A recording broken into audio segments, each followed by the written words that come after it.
All right. Hi, everyone. Welcome. My name is Danielle Simbieda. I am with the City of San Jose Office of Economic Development and Cultural Affairs. And you are here to learn about the Creative Ambassador program that we have through our Office of Cultural Affairs. So, who is the City of San Jose Office of Cultural Affairs? Our mission is to champion the San Jose's artistic and cultural vibrancy, resources, and vision. We are the City of San Jose's legacy agency for supporting the development of rich arts and cultural environment for this diverse city's 1 million-ish, a little bit less, residents and its many visitors. The arts and culture are essential elements in the character and quality of life in the vibrant San Jose community. As the largest city in Northern California and the capital of Silicon Valley, San Jose is the hub of a wide array of arts and cultural opportunities. Arts and culture in San Jose connects people, provides rich opportunities for participation, and fosters creativity. We can talk more about that maybe at the end if you have any questions, but you can always find information on our socials and our website. So this is what we're going to talk about today. We're going to go an overview of the Creative Ambassador Program. We're going to talk about eligibility and ineligibility, talking about scope of work, what will you be doing during the year, giving some examples of creative expression projects, talking about the criteria in which the applications are reviewed by, and then we'll take a preview into the application and talk about the timeline, and then we'll open it up for questions and answers if there's anything left over. So, what is the Creative Ambassador program? The role of Creative Ambassador is to champion the power of creative expression and engage residents in finding their own creative voice. Ambassadors serve a 1 year term during which they produce a creative project that invites active participation from residents and celebrates the diversity of San Jose's cultural communities. You can look at this as an artist in residence program in a way, without like a housing in a residency, but in terms of like an opportunity to build out a creative project with some support and mentorship and cohort. And also, you are representing the city. When you're out there in public, you are really a representation of what San Jose culture is about, and that is like a really big role that you would play out in the community, along with your creative expression project, which you could also look at it as like a community project or a social practice project, a project that really engages uh, a, a broader community or a specific community. So, who's eligible to apply as a creative ambassador? You must live or work in San Jose. So, what that means is that you need to have an address. So, if you are um, like let's just say you're a faculty at one of the universities, you're an art faculty member, but you don't live in San Jose. As long as you have a full-time job in San Jose, you can provide evidence of that and an address of that. That would be considered working in San Jose, or if you are a full-time contractor, so that you have a contract that's been in operation for several years, let's just say 3 or more years in San Jose, you can show that you've been doing that at least 32 hours a week. That would be considered an employment. So it has to have an address associated with that. That you have to be a practicing artist. It can be in a really broad way in terms of how you want to interpret this, because art is a really broad form. So performing arts, visual arts, literary media arts, social practice, I think is like kind of part of this as well. So as long as it really is showing that your intention of performing, or your intention of your practice is rooted in an art discipline, that's really like it can encompass that. But we're really wanting support artists specifically, and they can be collectives, by the way. And you have to be available in 2026. I understand there's a lot of moving pieces in everyone's lives, and an artist do apply to many different things. If you are anticipating being gone for a good part of the year and not able to commit to the meetings, and not able to commit to community projects, it's probably not the right year for you to apply. Think about that for another year. But it is something that is uh, like there's things that happen pretty much like from around the beginning of February through the beginning of December. So if you think about the January timeframe and the December timeframe, a little bit less.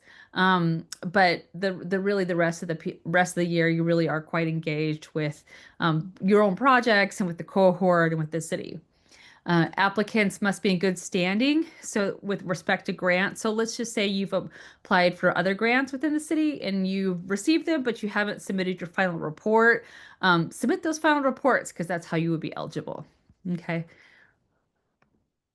Not eligible, full-time students. So let's just say you're taking one class here or there, just like to like getting a certificate, just trying to do continuing education, that's fine.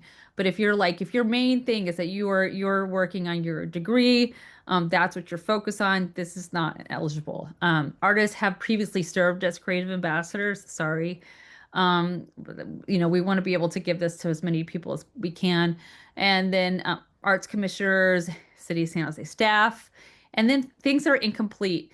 So if you haven't responded to questions or submitted attachments, this is unfortunately like a sad like disqualification to have. So please don't do that. Please don't leave any questions blank. Please don't forget to submit anything that's requested of you because we want your application to be eligible. And so if that's like that one question is like missing, we don't want you to have to go through that process. Okay, so what do you do during the year? What is the scope of work? So just on like a here and there basis, maybe this isn't you just something you're doing every day, but like promoting the importance of creative expression in everyday life. And that really varies in terms of what that means. So, for example, we do want people who have a presence like on social media or using the 408 or we create hashtag tagging San Jose culture and promoting their work. Partner with our We Create 408 challenge that's in April. I could talk about that later. Participate in media interviews as requested. Generally, you have about maybe two, maybe three interviews. Content Magazine is one of them. They usually do a section on all of our creative ambassadors. So they'll do a profile. And then we have like our own sort of media team that usually does a short video. And then maybe there might be some other press that may want to ask you questions. So we would reach out to you for that. And then just be a representative of cultural expressions at local events and meetings and engage with residents. So there are a lot of events that our department puts on, but also our partners put on that are really great opportunities for you to get out there and talk about who you are and really just like shine. And so you shining, you going out there and being who you are is what we want to see. And that's a reflection of the city and produce hands-on project that engages the public in creative expression. We'll go more into that in a little bit, but that generally has a project that has like about five or more activations throughout the year. And that could be something like they could be meetups, they could be events, they could be gatherings, they could be workshops. But we want to see that you're pretty active in something in terms of the project that you're putting out there and that it's engaging the public, and the public could be very specific. Like if you are really working with somebody that comes from a community that is monolingual community, or if you're a community that has a specific kind of interest or culture, and that's what you want to focus on. As long as it's not like excluding other communities, we do want to be able to people, we do want to like make the invitation to whoever is able to come. But it definitely makes sense if you feel like you're from a community and you want that to be like the main focus of what you're wanting to do. That also is okay as long as like it's free, it's open to the public in its development. There are four creative ambassador meetings, and these are you have to go to. They're required. So if you're like, they're not, there's only four meetings throughout the year. So if you're like, oh, I don't think I can make these meetings, it might not be the year for you. So we first have a meeting at the beginning of the year, around the end of January, beginning of February with the cohort. The second meeting we have in May, and then the third meeting we have in August. And then the last meeting is in December, and that's usually more of like a celebration where the new cohort comes in, the existing cohort comes in, and there's like a passing of the baton in a way at that meeting. And then there's one-on-one meetings with me, and I provide mentorship, professional development, just like accountability and coaching. And so that is really on a individual basis on that cadence and when that in terms of when that happens. Um, the Creative Expression Project. So I'm going to give you some examples of the Creative Expression Project and some things that have like worked in the past, just as you're thinking about your application and what goes through. Right here, you'll see a project by Sohita Shirodkar. And so what she did was created these like accordion um, sketchbooks and then handed out watercolors and pencils and pens and then work with neighborhood leaders who would walk around their neighborhood sharing the story. People would sign up to be part of her sketch walks and sketch the neighborhood. And then like that leader itself, a lot of the artists that we've seen work with additional leaders, work with different artists and community members to really amplify their voices as well. And so we see that coming through in this one through everyone's illustrations as they went on those sketch walks. Um, Together we create our TWC as a collective, and they like did quite a few live painting events throughout the year, but one of the larger ones that they did was this one in collaboration with the Community Peace Project, and they for what they call Urban Peace Day, and this was at Mayfair Community Center. So this included a dance battle, a skate competition, live painting on the site, and it was a really well attended event.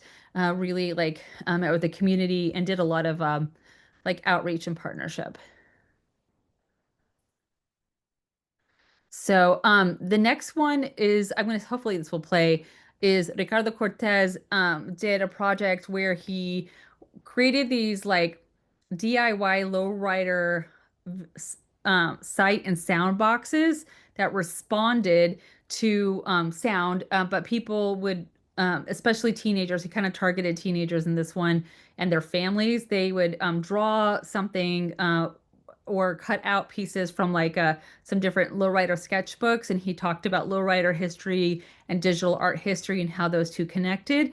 And so, and then he ended that in an exhibition. So let me see if this plays.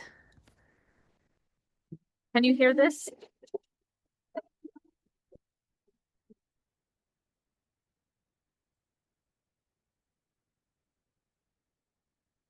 Oh, you can't hear it? Okay, 1 second. Let me see if I can figure out the sound because I did tell the sound. It's always hard to get the audio settings for this when I share. Um,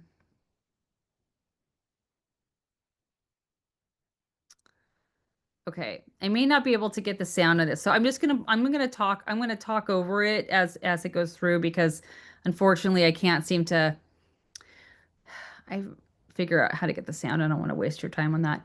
But basically, like this project was really fun. Like there was a part of it was education. He talked about the history of lowrider culture. He made these customized Arduinos, which are ways to connect electronics together. He printed out all these like tools and sketchbooks, and like he had a conversation like, how do you tell your own story about your culture, and how do you put it into these sound boxes? And then they had these lights attached to them, so the people who were participating really got a chance to cut, paste, glue, but also work with technology. And this was sort of in reflection of the way that lowrider cars are, you know, where you can put the sound boxes in the back. And so this was where those stories really kind of came about.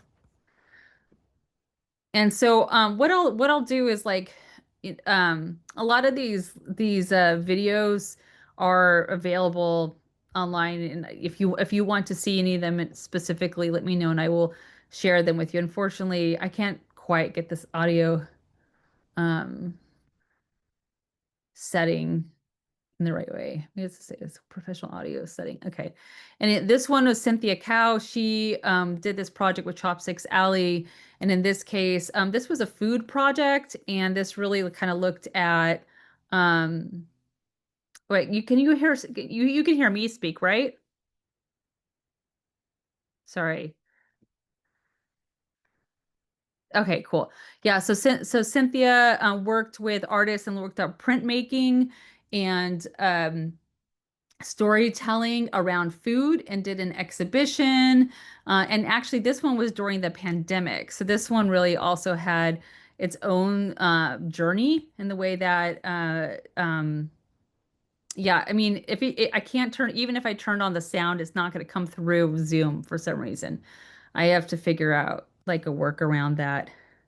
But I just wanted to show you the visual of what her project was about. But she did just multiple workshops and an exhibition throughout the year, and this ended up being part in Chopsticks Alley, part at the San Jose State University, and several other places. So it involved like a book, printmaking, videos, all sorts of things like that. So, you can take a look on our Creative Ambassador website to look at some of the past ambassadors and look through that to see what were the creative projects about. And like what I'll do is after we get to the Q&A section, I'll put those links into the chat so that you can see those examples. So, so when you're thinking about your application as a whole, it's going to be reviewed by a panel of people usually around somewhere between 3 and 4 people. That's generally a member of the community, a past creative ambassador, an arts commissioner, and one other person if they're available. I am not a selector of any of the applications. I do not have influence on any of the applications. What we really focus on is to make the review of these applications clear and objective and unbiased as possible. So we do really like we try to make this process as specific as possible for you and for the person reviewing it. So these are really, really important when you're working on your application. I want to talk through these a little bit because when we go into the application piece, I want you to get to be able to see, what are like some of those questions and what do they mean. So the first one is artistic track record. So this is really like this is your portfolio. This is like you showing like, okay, I've exhibited here, I've presented here, I've performed here, just like where have you done that? And then the visuals or written word or whatever that go along with it so that we can see that you are an artist and like you are working in that. And you do not have to be a established artist. We welcome a variety of artists. So from emerging to middle career advanced artists, we really actually try to find a blend so that it's not just like one sort of artist coming through, and it gives that opportunity for everybody to come in. Your community engagement track record, as I talked a little bit about, is like this is a community project. So what other community projects have you done? This is really kind of showing like okay, this person has experience working within their community. They know how to connect with community. That they've been able to coordinate community projects before. So they really represent San Jose. So that's the sort of thing that you want to get through.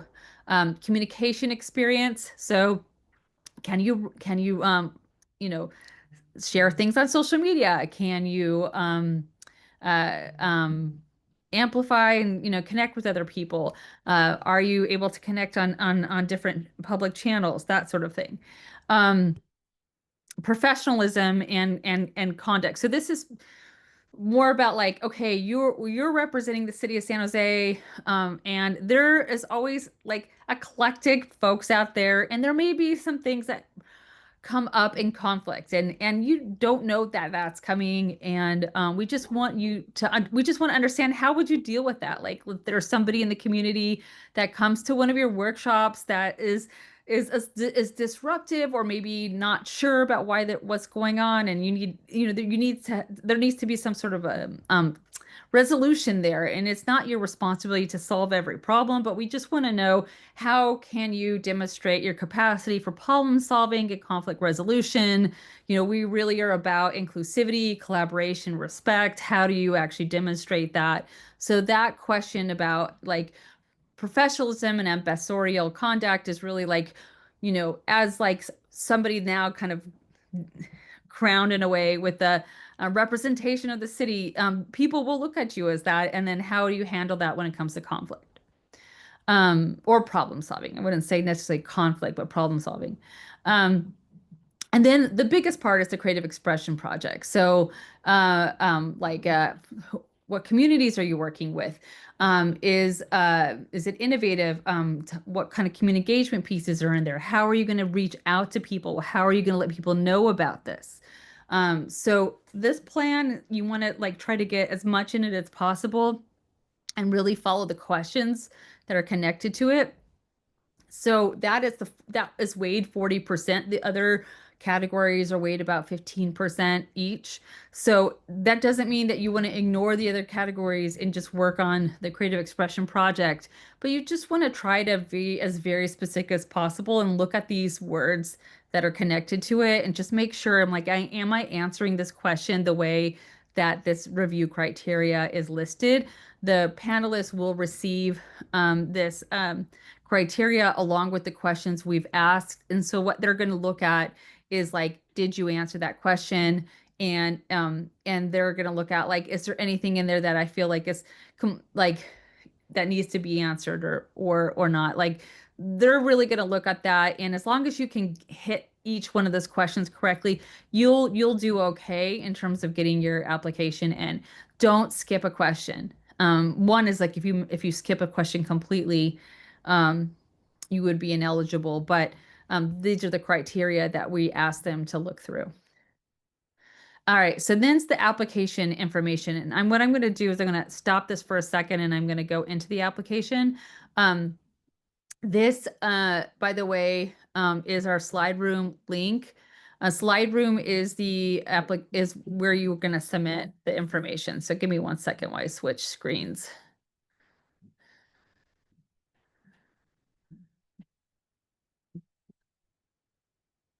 And by the way, I'm going to put in the chat the a link to the guidelines, and I'm also putting in a link to the actual application.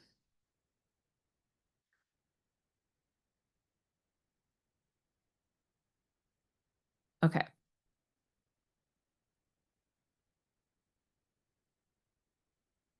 All right. So y'all see the application?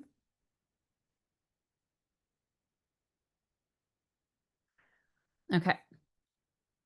I'm going to get to some of these questions like as soon as we get to the Q&A, but I want to make sure that like I make sure we get through this as much as possible.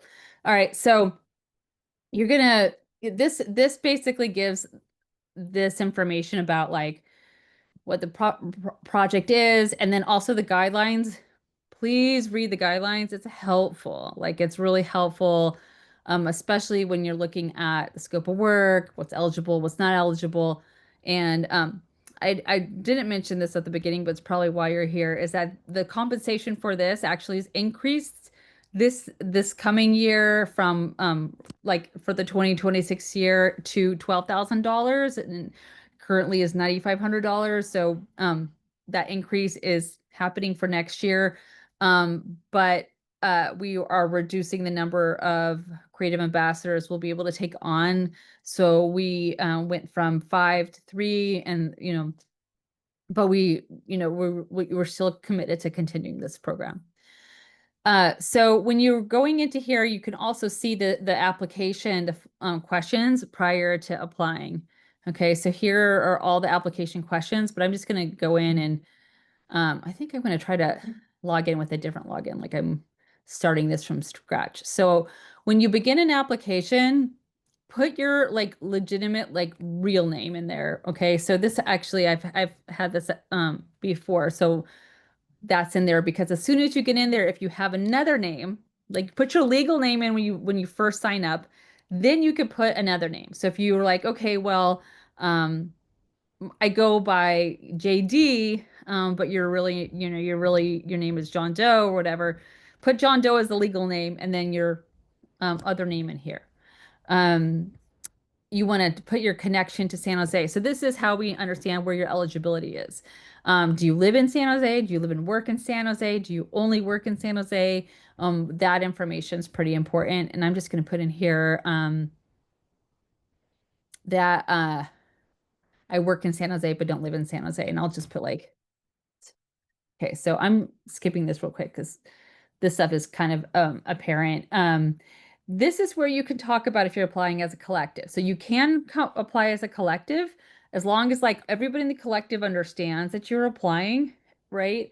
And that you all agree on it. So if you're applying as a collective, you'll want to know that you want to put the collective name, and then and any members and their roles. So maybe like you have like somebody who is the graphic designer, or maybe somebody is an art director. So you would put that in there.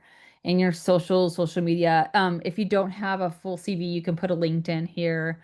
A bio, just a short bio, doesn't need to be much. And then art in artistic disciplines, and we understand like there's an infinite amount of disciplines out there. So you have other disciplines in here, put whatever you can on there. Fiscal sponsor. So I do want to talk about this for a minute. You do not have to have a fiscal sponsor to apply. I'm going to talk about the difference for that. For those of you who are not familiar with what a fiscal sponsor is they are a 501c3 organization that will will sign the contract for you, receive the money for you, and then distribute it. But they do take a percentage. That's usually anywhere between 7 and 10%, depending on who it is. And you might also have a relationship with a nonprofit that would waive that. It's really up to you. It is one of the more common ways that artists go and through this process, because if you don't use a fiscal sponsor, you do have to have all of the other paperwork that a fiscal sponsor would do, like carry specific business insurance. And I can talk about that if you have any more questions about that specifically.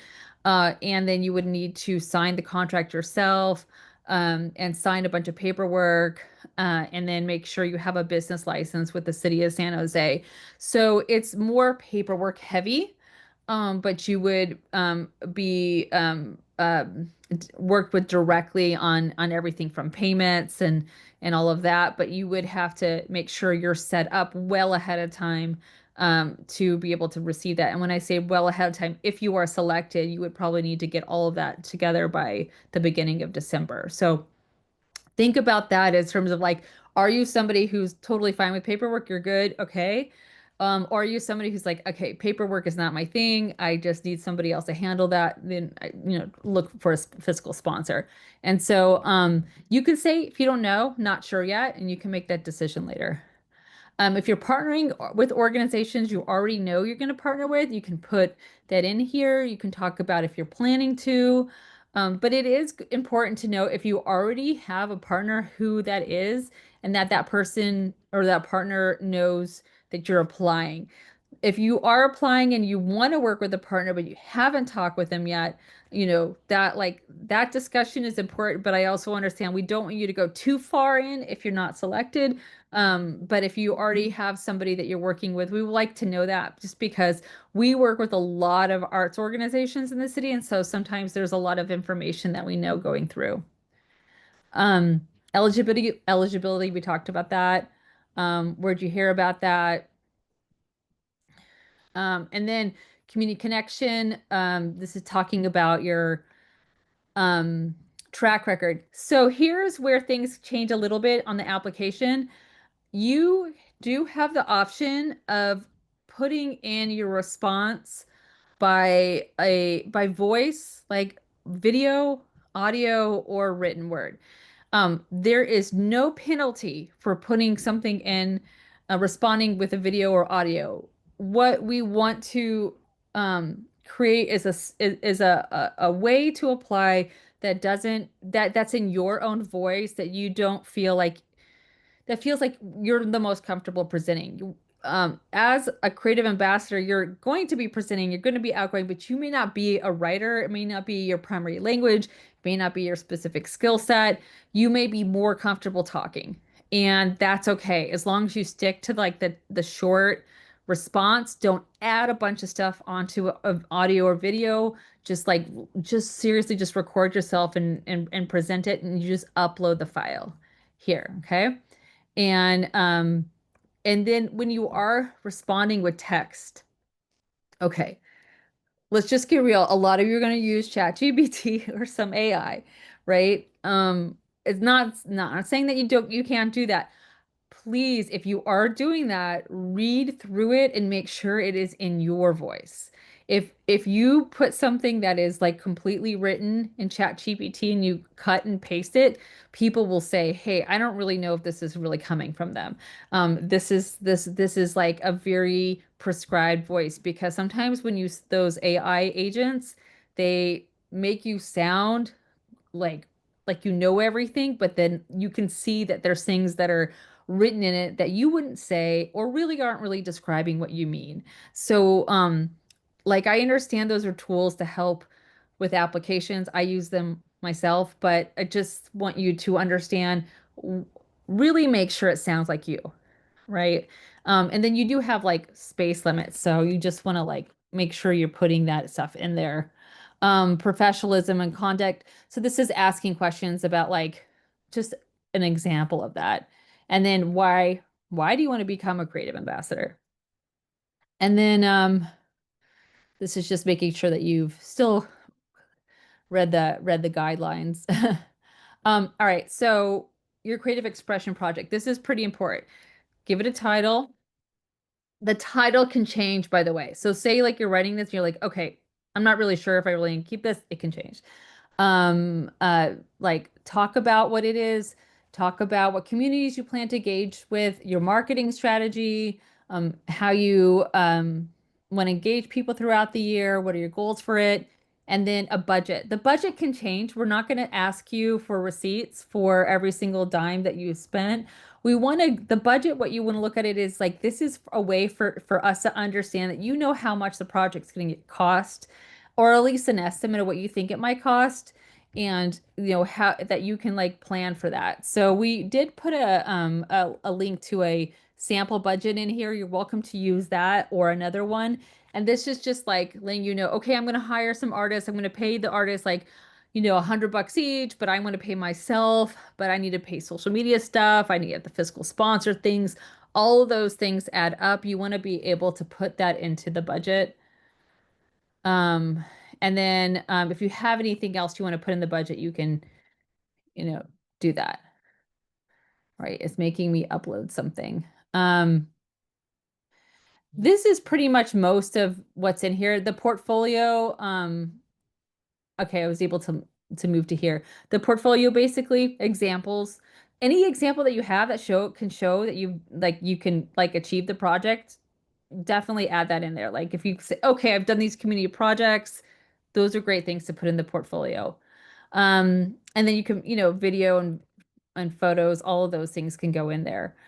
And then there's a demographic survey at the end. It's optional. It does not get reviewed by the people reviewing the applications. So that's just for us to understand how are we reaching people, who are we reaching out to. It does not actually it's not included to any of the panel reviewers for your work.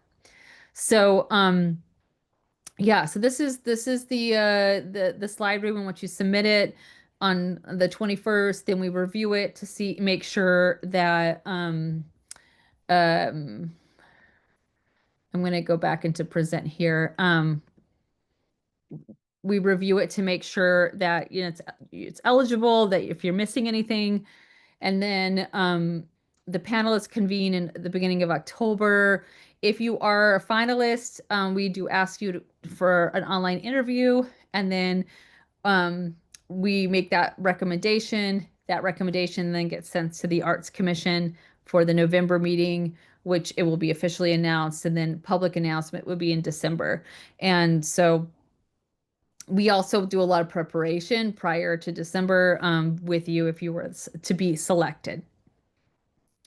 So I did see a few questions in here, but I want to just start with these questions. And if there's additional ones, we can go through those. Um, all right. So okay, the meetings. There are four meetings, and I won't have the exact dates, but usually they're like, what I do is at the end of the year, I do a survey to all the creative ambassadors, trying to figure out what the best time of the week people are available. Generally, that ends up being Monday evenings for some reason. So we usually say, okay, Monday evenings, we're gonna meet like the end of January as our first meeting, and that meetings are usually about an hour and a half to 2 hours long.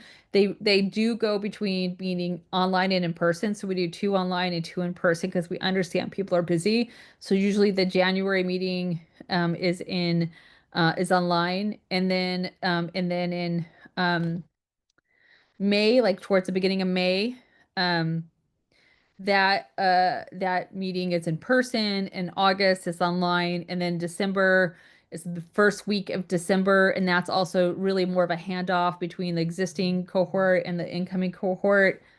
And I will say the payment process also is staggered throughout the year. I did forget to mention that, like the first payment comes at the end of January, beginning of February, depending if we have all the paperwork together, and then another one in May, and then the final payment is when you submit your final report in December. There is a final report. It's just basically like sharing where you presented, I mean, where you did your events or stuff like the documentation and what you spent your money on. You don't have to provide receipts, but we do really take that feedback to heart, and we read through those so that we can improve on the program. Um, and then does there always have to be an art product in the project? Can it be more like an inclusive performance? Yeah, I think an inclusive performance would be great. I mean, and I will say that things don't can be very generative and iterative. So things don't have to be like completely polished or finalized in any way. I've seen quite a bit is that a project starts throughout the year and then really blossoms the next year or even the year after. A lot of our creative ambassadors go on to receive other awards like the Content Emerging Artists Award or the Night 880 Fellowship. They usually get commissioned quite a bit from everywhere, from city council members to the Sharks to like what's that other organization? Quite a few different groups. They look at the creative ambassadors and they bring them on for other workshops. So it's usually like a lot of introductions to people throughout the year that end up really having a lot of fruit the following years. Um, is there a creative project only primarily focused on live events for San Jose residents? Would be open to digital community building and digital events? I would be open to understanding what you're thinking with that. I myself am a digital artist, and I'm really a big like proponent of DAOs and net art and online communities. But I will say that there really does need to be a San Jose focus. It will be something that the reviewers will look at just because you are representing San Jose. So you don't want it to be like a uh, a project that is like, okay, we're opening it up to everybody, but don't give that San Jose spirit. So make sure that San Jose spirit's in there. And then Darius, I love your question. And I'm gonna, yeah, let's make that happen. Is there a way that I can volunteer to assist with whomever you choose? Um, yeah, we'll figure that out. We'll make that happen. Um,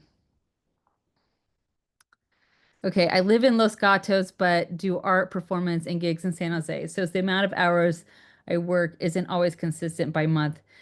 You have to have an address in San Jose. So let's just say your studio is in San Jose, and you can show that, and maybe you're not in your studio every day, but you do have a studio in San Jose, you could put that studio in there. Um, if it would just sort of look at the minimum number of like what we would consider to be work hours would be 32 hours a week. If you were a contract worker, for example, but you have to have a San Jose address. If you're like maybe like once a week, coming into San Jose to do like an after school program or like a gig or something like that, it may not qualify for you. So, can I apply if I'm not a paid artist? I'm not exactly sure I understand that question. Danny, can you kind of elaborate on that? Like, do you mean like if you're not making money off of your art?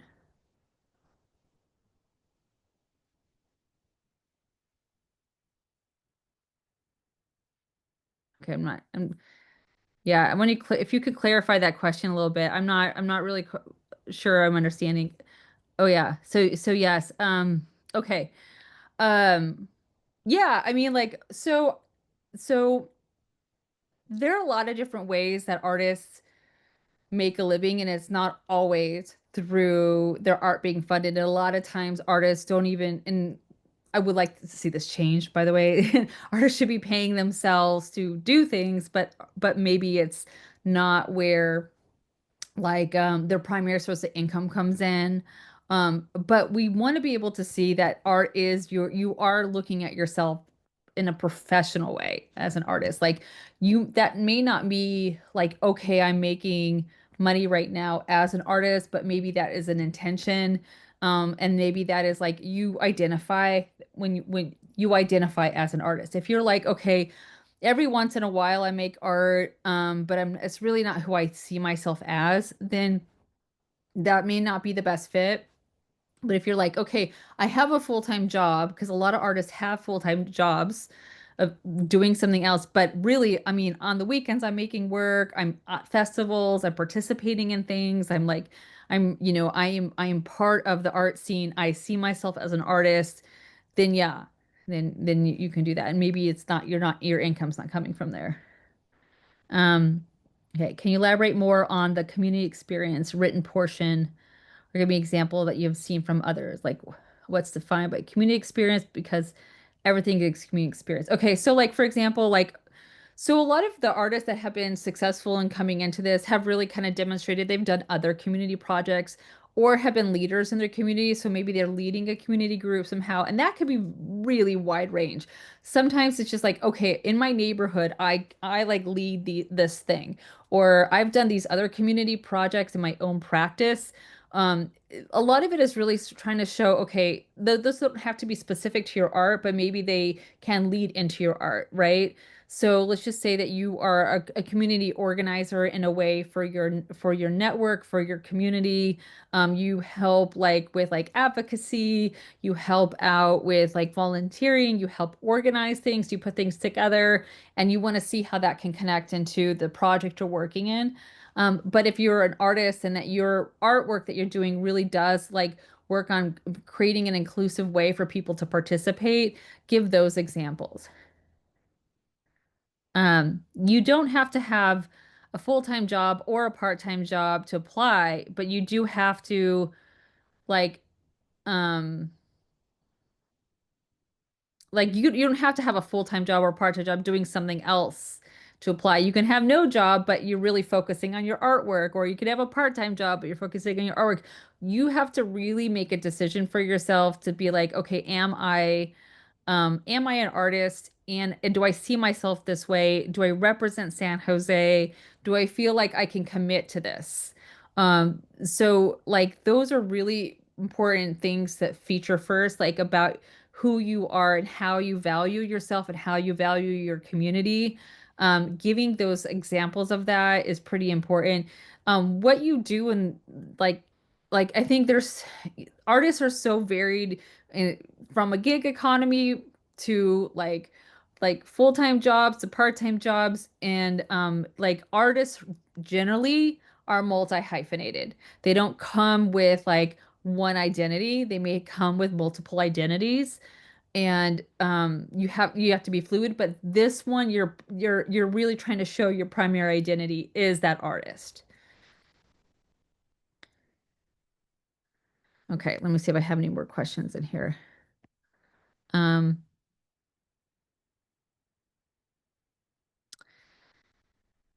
okay.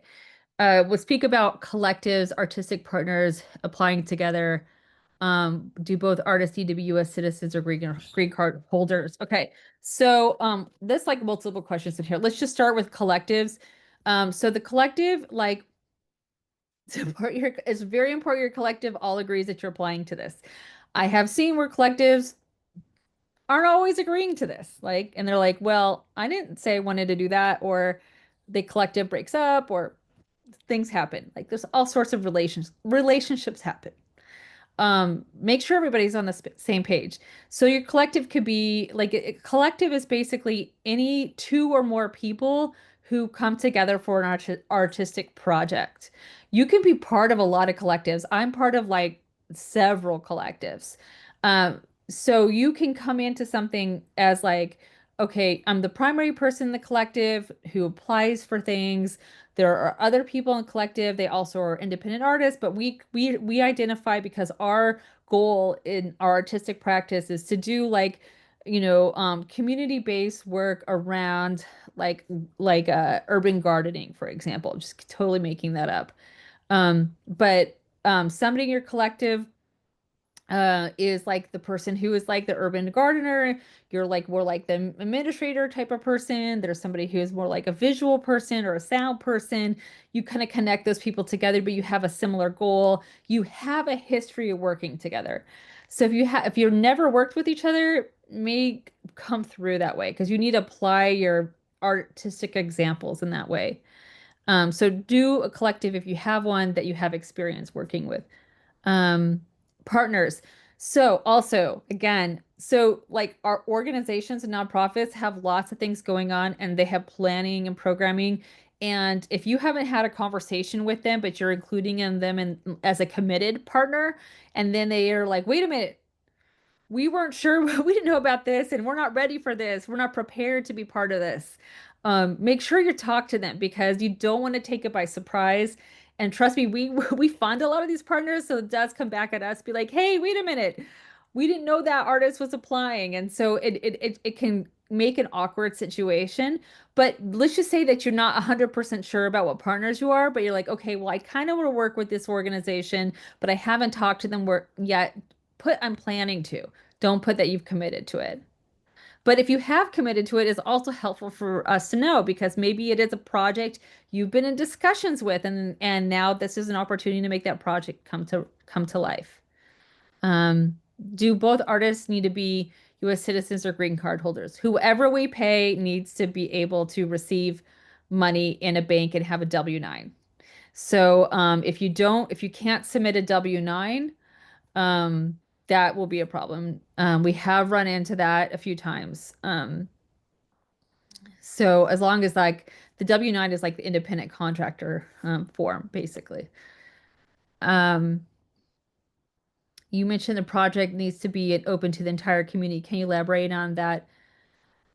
Can we focus on project? Yeah, you can focus on a project that highlights marginalized communities. We do have a lot of people doing that.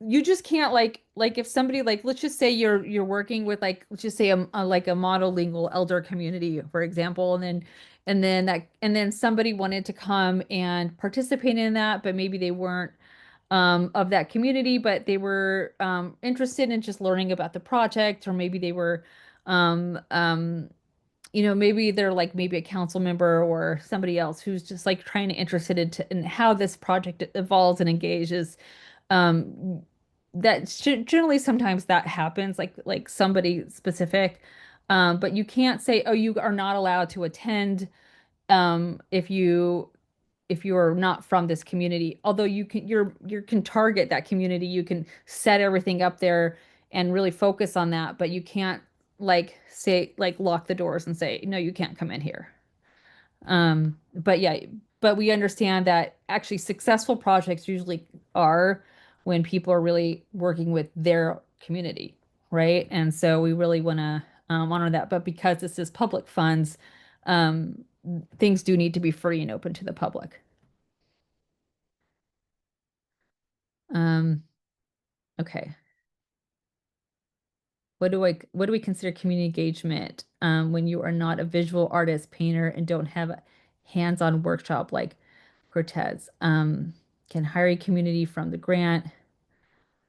The project is being created, be a part of the engagement along with the final event exhibition public experience. Yeah, I mean, like a lot of the artists hire other artists and hire other community members, and that actually we do ask for that information in some of the reporting, um, because we do want to know like how other artists are, paying other artists. It happens quite a bit. Um, I'm pretty broad. I'm not a I don't consider myself personally a visual artist, so I can if it's create like think about the creative part of it. Think about the concept, the intention. Um, uh, think about like, how would you make that different? Like it does not need to be a visual artwork, it does not need to be a performance artwork, but it has to be something that, you know, is of your own creation. How would you do this? How would you connect with this? And like I don't know if I have a specific answer for that, but that it could be the doesn't have to be events, but they could be like activations of engagement. So they could be moments where you're creating a space for people to come in and do something, but it's not necessarily like a big event. And or maybe it's not a big workshop, but it's like you're performing somewhere and then some people are connecting with you somehow. Like surprise us and how you think that could go. We could talk about it offline too. Um,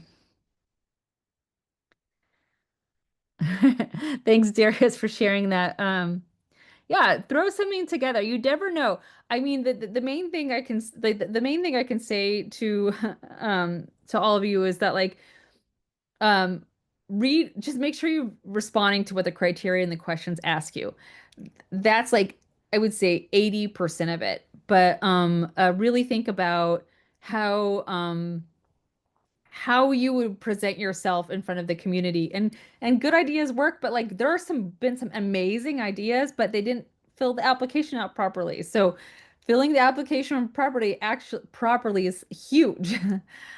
Huge piece of it. So you want to like make sure that happens and do what you would love to do. I mean, think about like how would you approach this? Like you've got this, you've got an idea in your head. What would that look like? And I don't have any like specific opinion on that. I want to see everybody successful. I know it is like a little bit competitive, but it's not terribly competitive.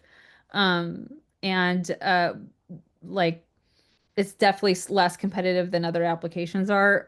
But we're here to help you. You can always reach out to me. You can always email me. I can't tell you what to do, but I can like advise you on any other questions that you have. You can like run something by me.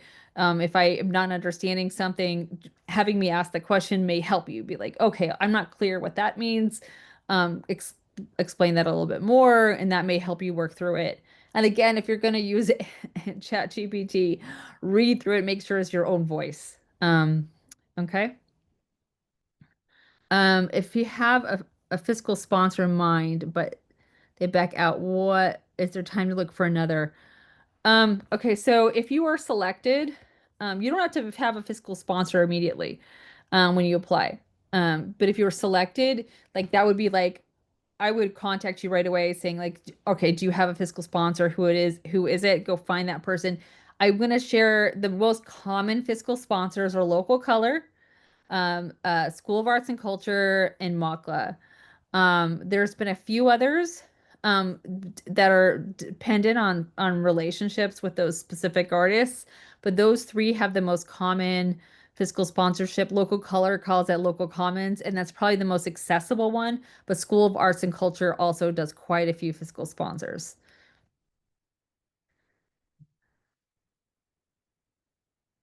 And Empire 7 is not a 501(c)(3), but you don't have to be a 501(c)(3) to play as an artist, but I think that You can't necessarily use that unless you're for a fiscal sponsor. Okay. Um, all right. I think I answered all the questions. Am I missing anything? Let me just double check. All right, Melina, can projects be aimed at an 18 and over audience? It doesn't need to be suitable for all ages. It could be at an 18 or over audience. I mean, and in some ways it's even like better because when you're targeting young people, like that fiscal sponsor needs to have some bigger insurance if it's a specific targeted audience. But generally, like a lot of things have been, for the most part, pretty open to families, but there have been some that are focused on like elders, for example, or mothers. Um, Okay, when you apply for a fiscal sponsor, then you don't yourself need to be a licensed business with specific insurance. Correct. The fiscal sponsor would be carrying like all the insurance that you need, all the business licenses, and sign the contract, and then they would be the one to distribute the payment. You would make an agreement with them. So local color does have you sign a contract and fill out a W-9. I think the same goes for School of Arts and Culture, but it's nothing like you have to do with the city because our contracts are really big. And if you're not comfortable with contracts, it's all sometimes it can be a little intimidating. But it also we ask for like a lot of business insurance. So you would need to get like all of that, which is not impossible. It definitely can be done. Um, but if you're not paperwork into paperwork or not comfortable with it, it's probably not the best idea. Um, like an applicant can just be an individual member of the community. The applicant needs to identify themselves as an artist somehow. Um, can um,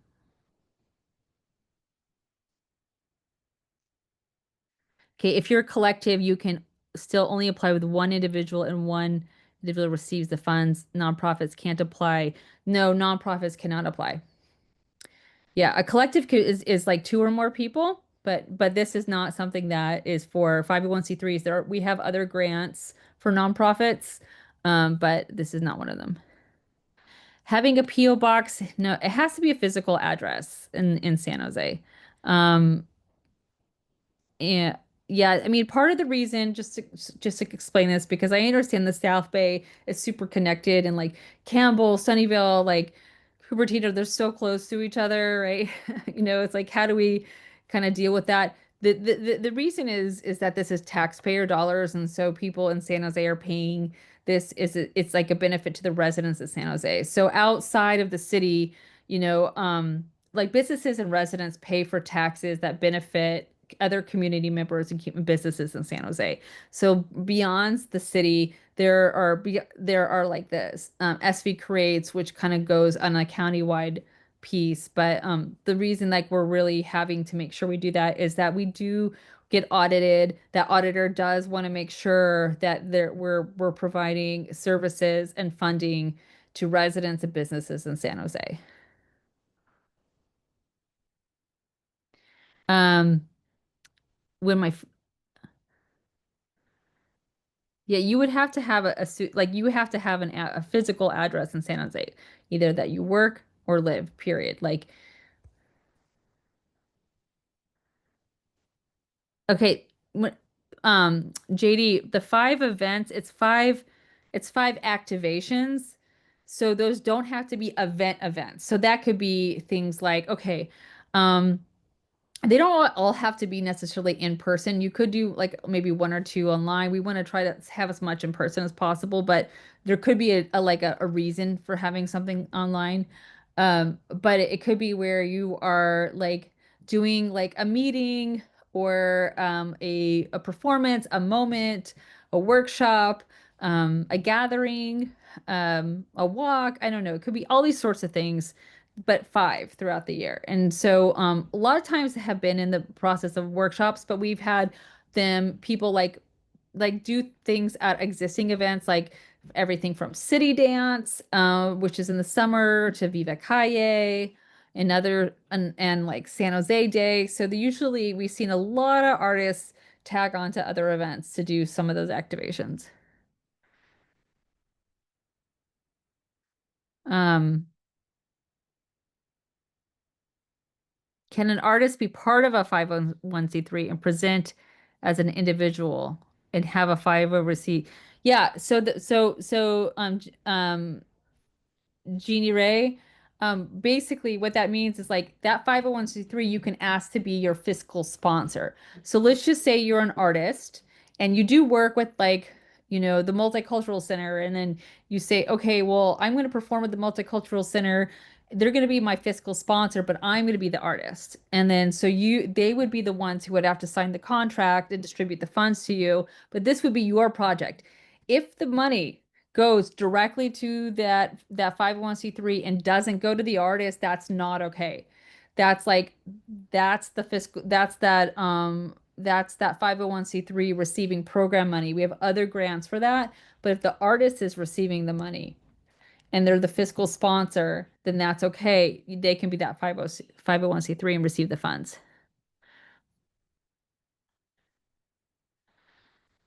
Okay, Melina, let's talk about this a little bit offline about the studio space and the address. Like I think this is a little bit complicated. Send me an email and we can figure out a time to meet about it, okay? Um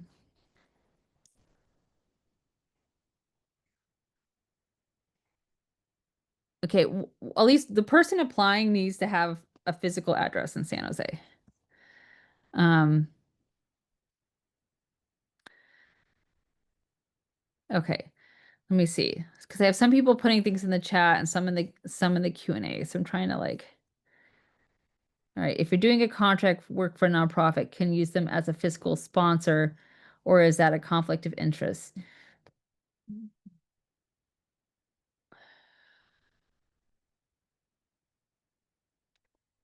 I think it kind of depends on the situation. So, Jorge, if you can send me an email also, just explaining what you mean a little bit more by that, that would be helpful to understand.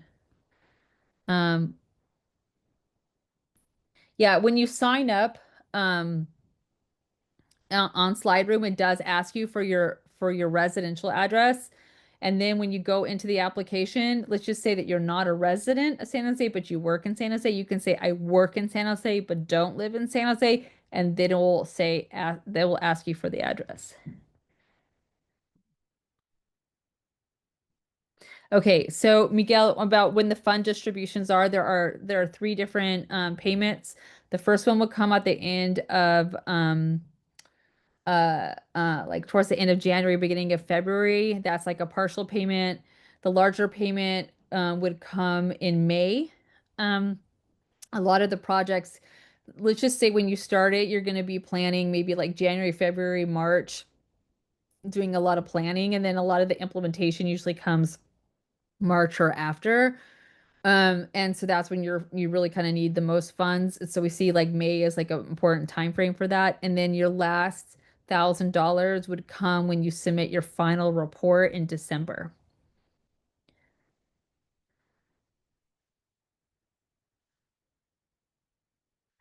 I don't know what FABMO is.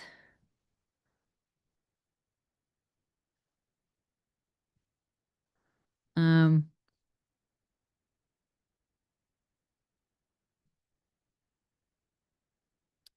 okay, let me just make sure if I have anything else. Um,